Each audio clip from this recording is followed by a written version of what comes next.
안녕하십니까. 인터넷 한국해양문학관입니다. 저는 운영자 심호섭이고요. 이번 순서 소개해드릴 주제는 부산의 대표적인 섬 영도에 산재하는 해양문화유산입니다. 매우 특이한 섬 영도에는 대한민국을 대표할 만한 해양 관련 문화유산이 많은데요. 지금부터 하나씩 소개해드리도록 하겠습니다. 본 프로그램은 인터넷 한국해양문학관 산하연구단체 해양문학연구회에서 준비했습니다. 부산을 대표하는 영도는 참 특이한 섬인데요. 무엇보다도 이 섬은 여름이면 자주 찾아오는 태풍이 불 때 항구도시 부산을 막아주는 방파제 역할을 하는 아주 귀한 섬인데요. 참 아름다운 섬입니다. 그렇습니다. 너무나 아름다운 섬인데요. 어느 정도 아름다우냐 하면 옛날 고대인들의 눈에는 이곳이 신선들이 살고 있고 그들은 불로초를 먹고 있었다는 이야기가 상상이 될 정도로 많은 사람들이 가고 싶어하는 이상향이 아니었나 하는 그런 생각이 듭니다. 이런 이야기가 있는데요. 옛날 고대 중국에 그러니까 약 3000여 년 전의 일이 되겠는데요.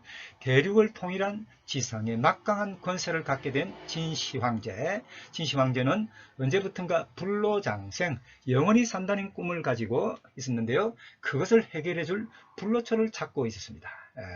진시황제가 파견한 대선단 서복의 항해 선단은 전설로 내려오는 신선들과 불로초가 있다는 이상향의 땅, 해중주를 찾으러 바다 건너 한반도에 아름다운 섬들이 있는 서해안과 남해안을 거쳐 제주도와 일본 열도 남쪽의 섬들을 기항하게 됩니다. 이때 한반도 남해안의 동쪽 끝 부산항의 영도에도 들렀다고 여겨지는데요. 지금 영도섬 지도를 보고 계시는데요. 고대에 그들 중국인들이 상상하던 신선과 불로초와 관련된 명칭을 가진 지명들이 여기 영도에는 여러 곳 있습니다. 영선동의 영선, 신선동의 신선, 복내동, 복내산의 복내가 바로 그것인데요. 또 북쪽의 청학동 산자락에는 불로초 공원이라는 지명이 있는데요.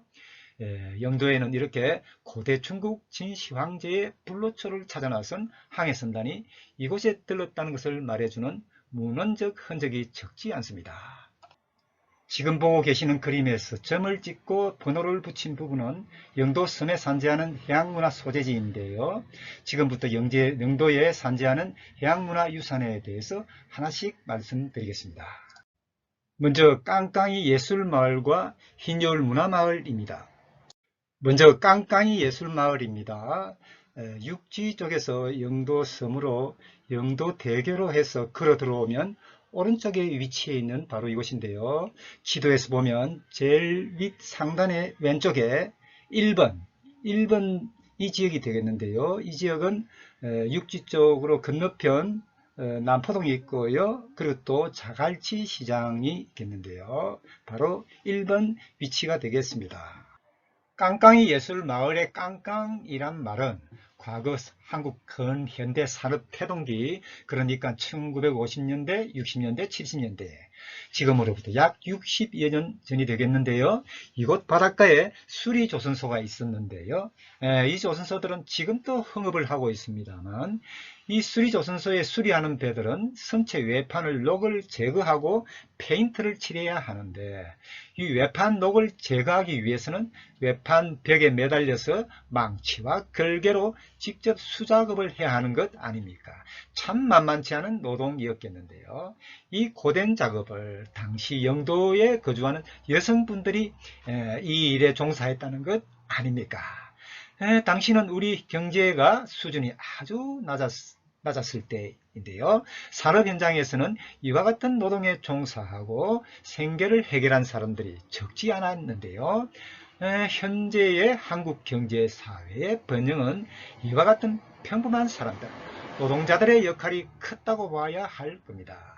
이곳은 현재 좀 낙후된 동네로서 수년 전에 지역 재생사업의 일환으로 새롭게 단장하고 있는 요즘 전국적으로 생겨나고 있는 문화마을의 하나입니다.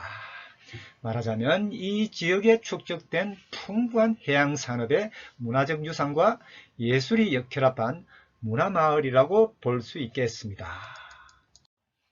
이 지역에는 특이하게도 깡깡이 예술박물관이라는 박물관이 있습니다. 그리 크지 않은 아담하고 이쁘게 생긴 건물인데요. 1, 2층의 전시실에는 당시 깡깡이 노동자들이 사용하던 깡깡이 도구와 치열한 노동 현장을 말해주는 사진들이 있는데요. 수리 중인 선박들과 함께 매우 특이한 해양산업 문화의 일면을 볼 수가 있습니다. 이곳 거리를 다니다 보면 이런 대형 벽화를 볼 수 있습니다. 좀 특이한 벽화인데요. 작가가 독일인이라고 되어 있는데요. 제목이 좀 미추렇습니다. 제목이 우리 모두의 어머니입니다. 이 그림과 제목을 보면 이곳 깡깡이 예술마을의 사업 진행에 참여한 작가들의 작업 의도를 약간 엿볼 수 있겠는데요. 물론 이 대형 벽화가 상징하는 의미만큼 이곳이 그리 예술스럽진 않습니다. 진정한 예술마을이 되기 위해선 앞으로 남은 숙제가 많은 것 같은데요.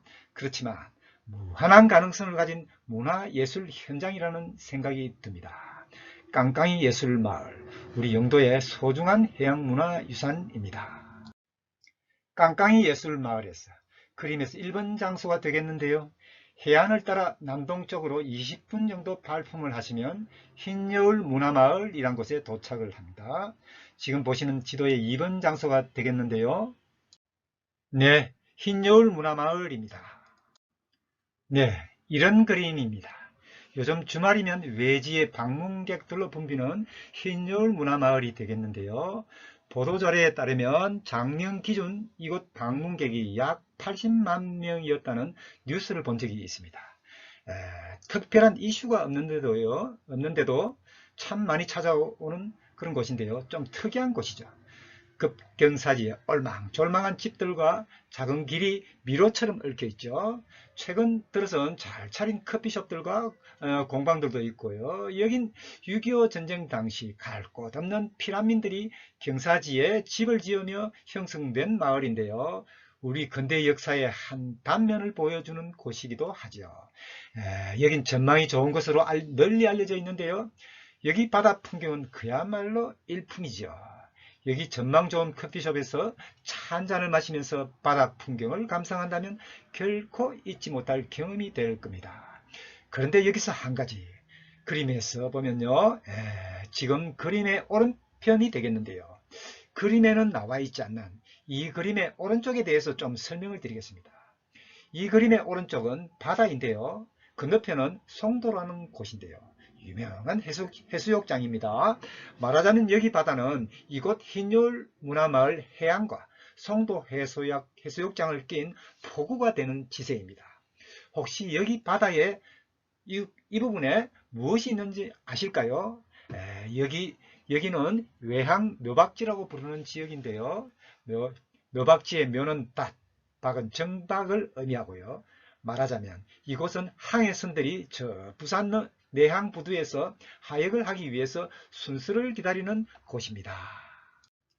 그러니까 닻을 내린 저 화물선들은 언젠간 정박을 마치고 건너편에 펼쳐진 수평선 넘어 망망한 바다, 끝없는 우주가 펼쳐지는 망망한 대해로 항해를 떠날 배들이란 거죠. 여긴 저녁이면 참 아름답습니다. 국내의 아름다움을 자랑하는 포구들이 많지만 이곳과 비교할 바가 아니겠는데요. 이곳은 특이하게 아름다운 바다 풍경이거든요.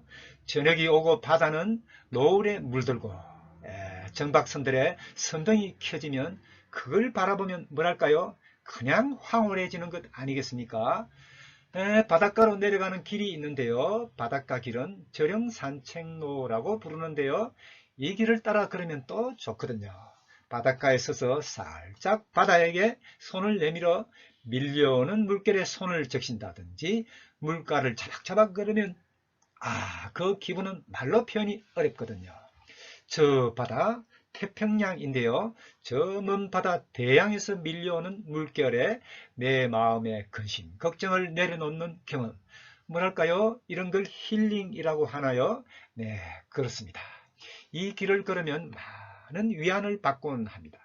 예술가들에겐 무한한 상상력을, 창의적인 사업가들에겐 어떤 아이디어를 떠올리게 하는 그런 바다가 아닐까 합니다. 한마디로 인간과 바다가 교감을 나누는 문명과 자연이 손을 잡는 뭐랄까요? 이야기를 품은 바다랄까요? 그런 이야기의 바다가 바로 이곳 바다입니다.